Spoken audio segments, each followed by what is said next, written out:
that more people have said that after the fact than saying it beforehand. Where do you stand on that? Yeah, I don't know why would lots of people say that. I mean, just the fact that you're going back to a good team. I think Graham Potter should know, right? I mean, he knows the team. He knows them inside out. There's not that many changes, really, for the most part. You and I looked like the Zerbi, but let's not give him too much credit in how all different this Brighton football club was. We've talked in the past, I think, given Graham Potter credit because immense pressure moving to a bigger club. He was undefeated, right? So you'd like to think with all the chaos that's been associated with Graham Potter and Chelsea, it hasn't been a bad start. And I'm not saying it has been, but I'm just starting to wonder if he's starting to waffle just a little bit in terms of his formations, in terms of him trying to do things. I mean, Chelsea have got to win things right away. We all know that under Abramovich. I don't think it's much different under Todd Bowley, and they know they're not going to be winning the Premier League. Now, with everybody kind of starting to play a little bit better, there's a question of making the top four. And we've seen it against Salzburg that Raheem Sterling and Christian Pulisic are not wingbacks. Why play them there again? 2 games, one shot between the two players. One shot. I mean, Sterling statistically was maybe the worst player on the pitch in terms of defending and all of that. That's not why you pay the money to bring him in. We all know the goal tallies for Sterling right now. And for Christian, I don't even want to mention that because he was asking for opportunities.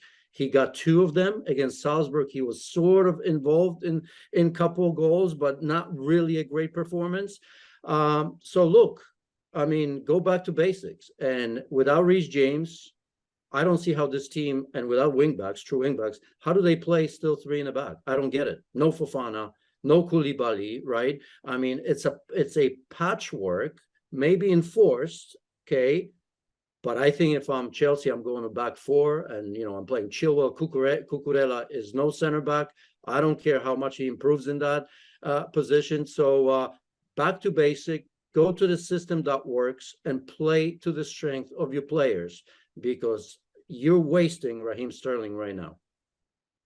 What are your realistic expectations then for Chelsea this season with these factors a part of what we're talking about here, Janusz?